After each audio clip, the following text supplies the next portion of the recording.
Bonjour à tous et bienvenue sur France Tuto Vision pour cette deuxième minute Oreo de l'année. Et oui, c'est déjà l'heure de la deuxième minute.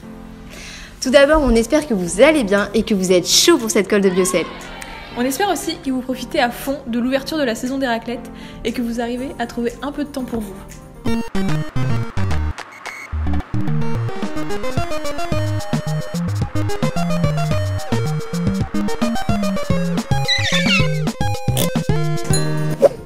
Sans transition, passons au sommaire de cette deuxième minute Oreo. D'abord, nous commencerons avec une présentation des coefficients. Le programme Switch, qu'est-ce que c'est? La réorientation à l'issue du S1, comment ça marche? Les dates clés à venir? Un retour sur les questions que vous nous avez posées sur Instagram. Tout d'abord, les voici. Vous les avez réclamées, vous les avez demandées, vous les avez enfin, les coefficients. Psst, n'hésite pas à demander à tes tuteurs de groupe. Dis-moi Vico, j'ai entendu parler du Switch. Tu peux m'expliquer ce que c'est? Eh bien, Marie-Charlotte, Switch est une console développée par Nintendo en 2017. Même si je suis plutôt old school et que je préfère la DS. Mais pourquoi tu m'as envoyé une carapace rouge? C'est toi là, dégage avec tes bananes là. Non mais Vico, le programme Switch. Le programme Switch. C'est un service de l'Université de Nantes à destination des étudiants en première année. En plus de ton cursus à l'université, tu peux suivre ce dispositif qui t'offre de nombreuses prestations. Des séances de groupe afin d'apprendre à rédiger des CV. Des stages courts qui te permettent de découvrir différents métiers.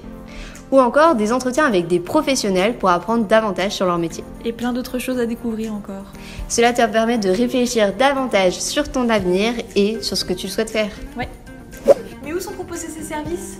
Ces activités sont proposées au niveau du SUO qui se trouve à l'arrêt Michelet sur la ligne 2 du tram. Si tu souhaites participer à ce dispositif, tu peux t'inscrire en ligne via la plateforme de l'Université de Nantes.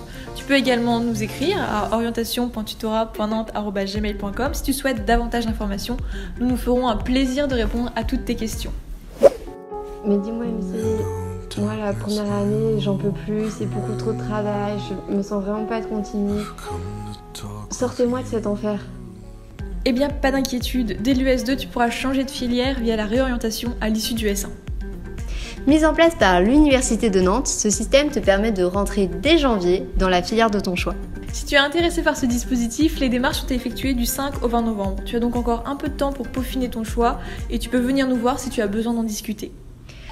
Attention, si jamais tu souhaites te réorienter à l'issue du S1, sache que tu vas devoir rattraper et repasser les examens du S1 au rattrapage en juin. Si jamais tu n'arrives pas à les valider, dans ces cas-là, tu ne pourras pas valider ta L1. Et on passe au flash info, des informations en folie. On débute tout de suite avec l'agenda du tuto.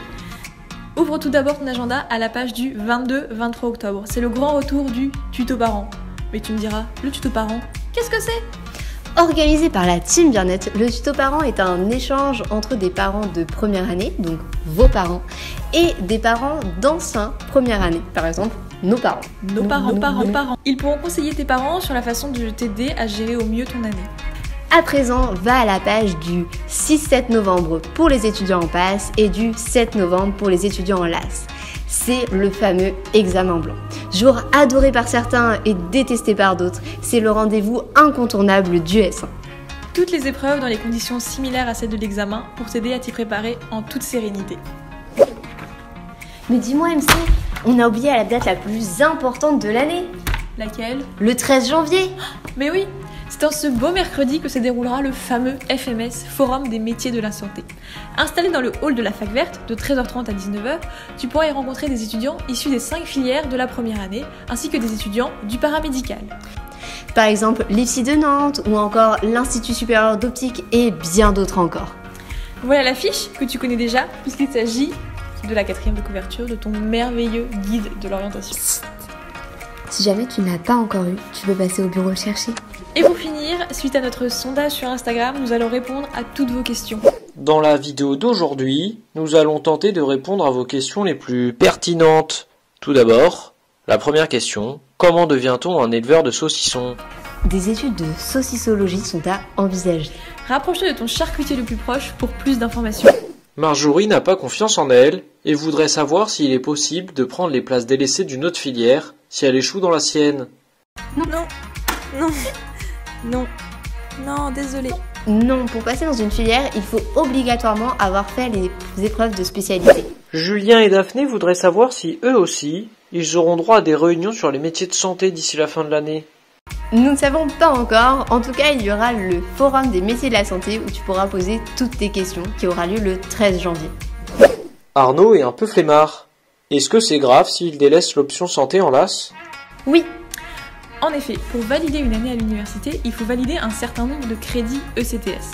Par conséquent, pour vous, les LAS, si vous souhaitez valider votre L1, vous devez avoir au minimum 10 sur 20 à l'option santé afin de valider le minimum de crédits ECTS vous permettant de valider votre première année et de passer en deuxième année. Validez, validez, validez, on valide. Prochaine question. Décidément, on a beaucoup d'indécis cette année, puisqu'Angélique nous demande si elle peut prendre odontologie et ensuite changer de filière. Alors là, on pense que non. En effet, le droit au remords était possible lorsqu'on était classé dans 2 filières, qu'on en choisissait une et qu'on se rendait compte quelques années après qu'on aurait préféré faire l'autre. On pouvait alors changer de filière, mais il fallait obligatoirement avoir été classé au moment de la PACES dans les 2 filières. Or pour vous, vous ne choisissez plus qu'une filière. Alors c'est compliqué de se dire que vous allez pouvoir changer de voie comme ça. cependant vous êtes la première année de réforme et par conséquent rien n'est certain. Jérôme est dubitatif. Il se demande, est-ce si difficile que ça de prendre 2 spé? Autant des PACES, ça se faisait pourtant. Alors c'est vrai, tu as raison. Mais en PACES, les matières enseignées dans les différentes spécialités étaient parfois communes. Par exemple, entre kiné et médecine, les spécialités étaient identiques. Par conséquent, prendre plusieurs spécialités ne rajoutait pas énormément de travail. De plus, il nous fallait simplement avoir 10 sur 20 de moyenne et aucun 0 éliminatoire. Alors que vous, étudiants en PASS, si vous souhaitez passer en deuxième année, vous devez obligatoirement avoir au minimum 8 sur 20 dans la spécialité. Et certaines spécialités demandent beaucoup de travail, par conséquent, avoir 8 sur 20 peut être difficile. Prochaine question. Dimitri nous demande, si je gagne au loto, je pourrais soudoyer Madame Joyer pour une place en médecine? Ça se tente, mais tu as plus de chances de passer en travaillant. Question posée par le charreau de la fac. Vais-je finir ma vie avec l'une de vous deux? On l'espère pour toi, en tout cas c'est le meilleur que l'on puisse te souhaiter. Cindy, inquiète, voudrait savoir si elle va aller en P2. Bien sûr, avec du travail et de la persévérance, on accomplit de grandes choses. Guillaume a trop joué à Dofus. Va-t-il pouvoir rattraper son retard? On l'espère, on t'avoue qu'on se pose exactement la même question. Prochaine question. La personne a souhaité rester anonyme. Celle-ci se demande si vouloir faire dentaire, c'est grave. Non, pas du tout. Il n'y a pas de mal à vouloir arracher des dents. Et traumatiser des enfants. Ce message est à prendre au second degré. Nous portons un amour inconditionnel au dentaire. Bon courage pour la colle. Force Honneur et mitochondrie.